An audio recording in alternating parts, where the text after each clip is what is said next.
Ang tindi talaga nito, tulog kung tulog. Kung may insomnia ka, ay nako, i-try nyo 'to. Ito tinry ko lang naman 'to, eh, kasi meron 'tong ashwagandha at collagen. And siyempre minsan stress tayo, 'di ba, pagod.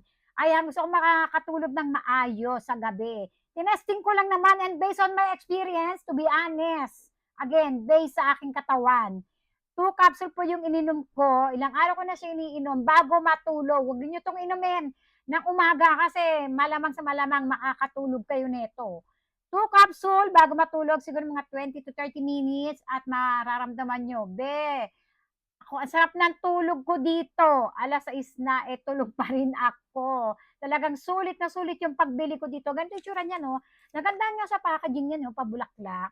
Testing ko rin yung S-acetyl na glutathione nila. Pero sa ngayon, ito, ang ganda talaga nito.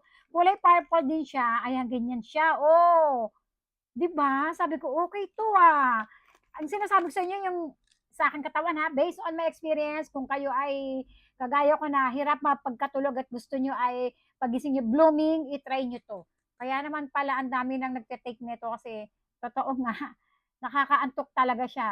Tanggal dito ang stress mo.